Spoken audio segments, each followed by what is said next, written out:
Good morning. I'm Eugene Scott, political reporter at the Washington Post, and welcome to Washington Post Live. Today, we're going to continue our look at America's infrastructure needs and the safest and most economical ways we can meet those needs. My guest today is President Biden's key point man for much of the infrastructure bill, Transportation Secretary Pete Buttigieg. Welcome back to Washington Post Live, Mr. Secretary. Thank you. Nice to be with you again. I want to ask you about the gas shortage and what the Biden administration can do about it. But let's begin with infrastructure. President Biden met with the leaders of both parties on Wednesday at the White House to push his $2 trillion bill infrastructure plan. And we want to know, has there been any movement following that meeting? Do you think this bill can pass the 50-50 Senate? Yes, the conversations are ongoing. I participated in a meeting yesterday with the president and Secretary Raimondo and a number of Senate Republicans. And what we're doing is looking at where the common ground might be. Obviously, there's a big difference in perspective on a lot of dimensions around infrastructure, including our definition, our broad definition of what America's infrastructure needs really are. But there's also a lot that we can agree on, and the president strongly believes in a bipartisan approach to get as much support as we can for a way forward. Time is of the essence, but this is that season for negotiation, and it's exactly what's happening, a give and take, comparing ideas, and seeing where we might be able to come together. So according to an analysis of the U.S. Department of Transportation's 2020 National Bridge Inventory database, more than 220,000 U.S. bridges need major repair work or should be replaced altogether. That figure represents about 36% or more than 1/3 of all U.S. bridges. Will the Biden infrastructure plan repair or replace these bridges? So the American Jobs Plan includes provisions to repair 10,000 bridges around the country and also act to repair 10 of the most economically significant bridges that need major work. We're seeing an issue right now with I-40 on the Mississippi River across Tennessee and Arkansas in the area around Memphis, where there is a huge disruption taking place to both traffic on the road and traffic on the river under a bridge after an inspection revealed a major crack that could have led to a catastrophic failure. So we don't have to use our imagination to understand why bridges are important and why they need to be in good repair. There are examples all around us every day, and it's showing why we need to do more as a country. We need first-rate infrastructure if we want to have a first-place economy. This is a matter of economic competitiveness as well as safety and well-being. And it's no accident that the president's infrastructure vision is called the American Jobs Plan. So speaking of the American Jobs Plan, we know that it also calls for delivering high-speed broadband internet access to every American, highlighting a major inequity for poor and rural communities. How long do you think it'll take to get broadband access to all 330 million Americans? Well, the president's jobs plan commits us to getting 100% of Americans access to affordable, high-speed internet. And that is going to be a challenge. Deploying that to get to the most remote communities will take time, but we also know that there are communities right now that could have better service if we were willing to fund it and make other policy changes that are needed. I know this is not what you might call traditional infrastructure. This is not a road, it's not a bridge, but it's just as important. If there's one thing we've learned, especially in the pandemic era, but really we've been seeing it for some time, it's that you need a connection to the internet just as much as you need a connection to the interstate highway system in order to participate in the economy, in order to be connected to other communities, even to be connected within your own community, and for kids, even to do your homework. This is not optional. This is not a luxury. And as long as some Americans lack broadband, we are being held back. So we strongly believe that digital infrastructure is part of American infrastructure and want to get to work right away on making it available to every American. But first, we got to be willing to actually put up the funding that it would take. That's why we're making such a big commitment in the jobs plan framework that the president put out. Speaking of funding, how will all this money be spent and when? As you know, some of the main pushback to this plan is about the sticker cost of it all together. Can you provide some insight into that? Yeah, the first thing I want to make clear is that America can absolutely afford to do this. Not only do I believe we can't afford not to do it, but the funding to do it is absolutely there. And you can tell because we were able to put forward a way to do it that doesn't even raise taxes on the vast majority of Americans. Anyone making less than $400,000, the president's made very clear he's not going to propose a tax increase. So how do you do it? Well, for the infrastructure vision, it in the president's plan is about making sure corporations pay their fair share. You know, there are corporations, a lot of them, that made billions in profits and paid zero in taxes. We're not asking them to pay exceptionally high tax rates. We're just asking them to pay their fair share and truing up the corporate tax rate to 28%. Remember, it's been 35% for most of my lifetime. And American business was very competitive in those years. So we're pretty sure that the corporate world could handle a 28% tax rate and closing some of the loopholes that create an incentive to move profits or even jobs overseas. Now, this is the president's vision for how to pay for it. We know that, and this is certainly clear in our conversations with Republicans, they would rather do it another way. The only red line we have around this is the president's commitment about not raising taxes on anyone making less than $400,000. But the point I want to come back to is that we can absolutely afford to do this. It's paid for. This is a vision that wouldn't even add to the deficit. By the 16th year of these adjustments, the deficit would actually be going down because of the American Jobs Plan. So we have the resources. The question is, do we have the will? And if we lack the will, we're going to be holding back our own economy. We're going to be holding back our own communities through that failure to invest. You can't just keep coasting off of decisions and investments that were made decades ago, sometimes a century ago, and expect to have a competitive economy. I want to pivot a bit to a topic that's dominating the headlines, and that's cyber attacks and a gas shortage. And as you know, the Colonial Pipeline cyber attack is making waves across the national economy. And they finally turned on the pipeline back again, but it's going to take a bit of time to get the gas moving. What can you tell us about when the flow of fuel will return to normal? So the pipeline is back up and running. Product is flowing through it. It moves very slowly, often around 5 miles an hour. And as you can imagine, it's very complex getting the pressure right and making sure that this product is moving safely. So it is taking a matter of days, and we're going to see that progress and process toward normal continue through this weekend. But so far, all indications are that it's been going very well.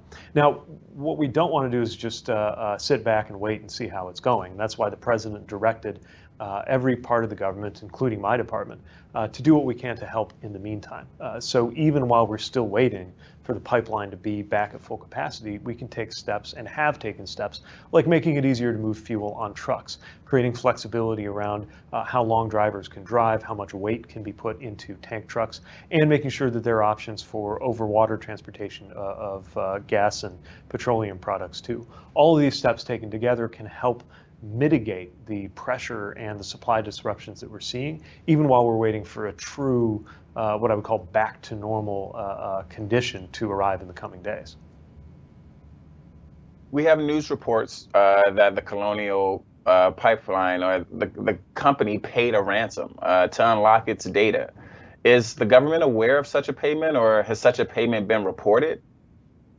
So I can't speak to that, but what I will say is that ransomware puts companies in, or any ransomware attack victim, in an impossible position.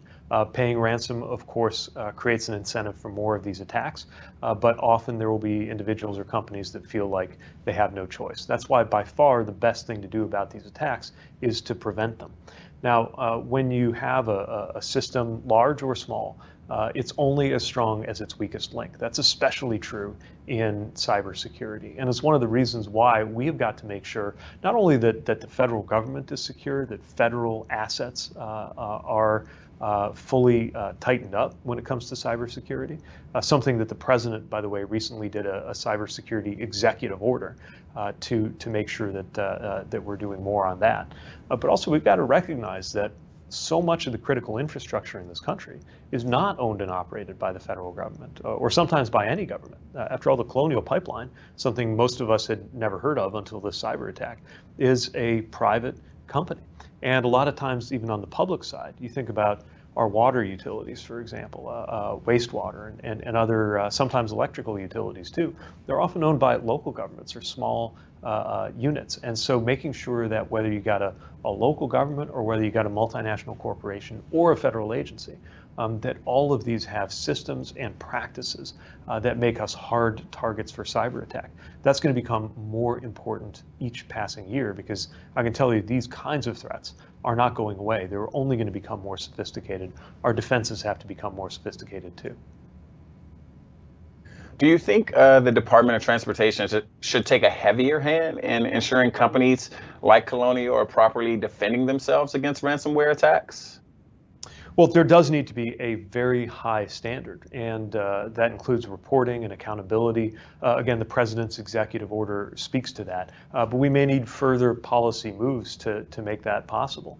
Look, if given that we're a country that relies on the private sector to play such a big role, that also means the private sector has to be responsible. And we'll look, once this issue has subsided, we'll look back at lessons that can be learned from this particular case. But we also just know generally that we have got to be a more secure country when it comes to the cyber front.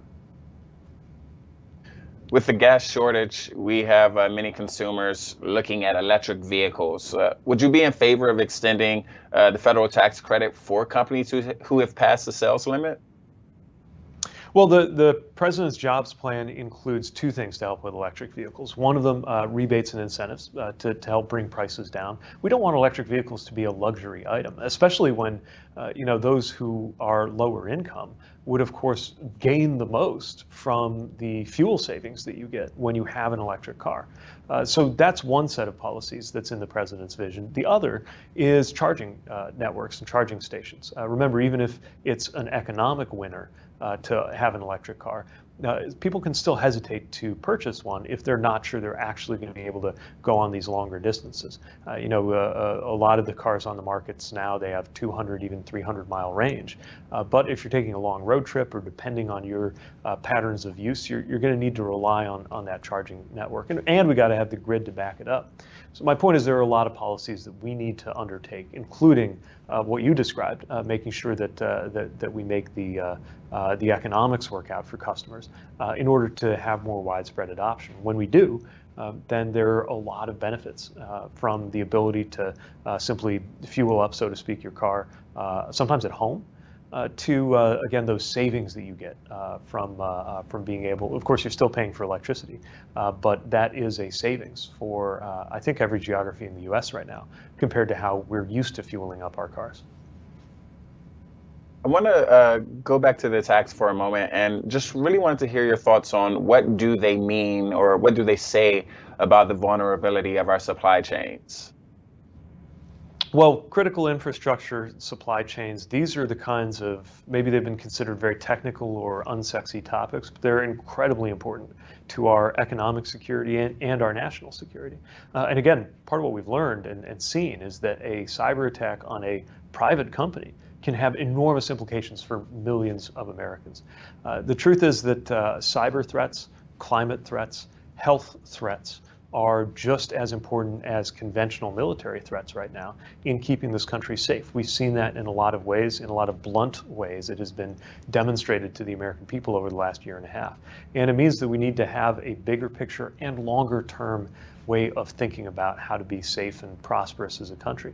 That's part of why we keep coming back to infrastructure, but infrastructure with a vision for the future, making sure we have more resilient cities and communities and country. Sorry, speaking of safety and health, I wanted to talk a bit about these new CDC guidelines when it comes to masks. And as you can imagine, many people are wondering what are the requirements when it comes to masks in public transit and air travel in the near and long-term future? So those requirements have not changed, but it's a good time to look closely at what the CDC is putting out and see what new guidance may be forthcoming. It's I think, a great relief to now have this new guidance that in ordinary contexts, in an office building or a restaurant or anywhere else, vaccinated Americans don't need to wear masks. Now, obviously, travel conditions can be a little different than other conditions. It's one of the reasons why there's a separate line of guidance from the CDC and separate policies on that. And it's a good idea, especially if you're planning a trip, to go to the CDC website and see what the latest guidance is. In the meantime, it is very important for travelers, commuters, to recognize that those workers who are operating these systems, these vehicles, from a bus operator to a flight attendant, they are carrying out the mandates, the rules, and the guidance that have been given to them. And it's really important to show respect and support for them as they go about their jobs, trying to keep everybody safe. Safety is something that obviously is on the minds of many people when it comes to these cyber attacks. And I wanted to hear your thoughts about what the Transportation Department is doing to keep Americans safe on the road and in the air and other ways they travel. You know, we do a lot of things in the Department of Transportation, but our basic mission, the real reason my department exists, is safety. And we need to recognize that there are all of the safety issues that have been with us the whole time, and then new ones emerge constantly. For example, safety in cars. For a long time, that was about seatbelts, and there was a focus on dealing with driving under the influence. Both of those things remain as important as ever, but we've made a lot of progress on that. And while holding that progress, are now recognizing new issues or newer issues like distracted driving that are causing just as grave of a threat to safety. We lose well over 30,000 lives a year on American roads, and that's not inevitable. That's not a cost of doing business. That's something that we can and must do something about. So whether we're talking about safe air travel, whether we're talking about safe driving, or any other part of our transportation system, from trains to pipelines, which is also something the Department of Transportation oversees from a safety perspective. We need to do everything we can to educate the American people, to hold ourselves and one another accountable, and to prepare for the changes that are coming. You look at technologies like automated driving. They hold a great deal of potential for safety, but we've got to make sure that they actually meet that potential as those new technologies come online. Your colleague, Secretary of Energy Jennifer Granholm, said earlier this week that pipelines are still the best way to move oil. Do you agree with that? Well, certainly when you're talking about the efficiency of moving petroleum products, that's why we have pipelines. And let's remember that we have a multi-layered energy system in this country. It's going through a transition. That transition in many ways will unfold through our lifetimes. But yes, pipelines are critically important. We have what's called PHMSA, the Pipeline Hazardous Materials Safety Administration. That's part of our department, oversees over 2 million miles of pipeline across this country. And that's going to be important for a very long time. Look, most Americans don't have an electric car. So it's as important as it's ever been to make sure that we are efficiently and safely getting fuel to gas stations and everywhere else it needs to be. Given the gas shortage, do you think the Biden administration should revisit the Keystone Pipeline? It's really an apples and oranges when we talk about the consequences of a cyber attack on one pipeline versus the idea of introducing another one, which the president kept his promise that he didn't think that was a good policy, and he acted to keep his promise when he took office. Look, policy around pipelines is going to be driven by safety. It's going to be driven by being responsible from a climate perspective and from an economic perspective. And you're going to see that going forward as our energy systems go through a lot of change. And remember, the grid's got to go through a lot of improvement and changes too. I mean, again, we've seen so many harsh reminders, from the I-40 bridge to the Colonial Pipeline incident to what happened in Texas earlier this year with the electric grid, all illustrating to us just how important infrastructure is. And that's why we can't just have Infrastructure Week be a punchline yet again. We've got to do something big, and we've got to have a vision for the future. Well, Mr. Secretary, we have far more questions than we have time, but I just wanted to thank you so much for giving us some of these moments and answering these really important questions for our viewers. Well, thank you. Great to be with you. Look forward to next time. Indeed. Take care. Please stay tuned at 2 p.m. Eastern Time today for our Race in America series. My colleague, Tracy Jan, is going to speak with Sonal Shah, president of the Asian American Foundation, along with board member and Yahoo co-founder, Jerry Yang. You can always head to WashingtonPostLive.com to register and find more information about upcoming programs. Thanks for joining me.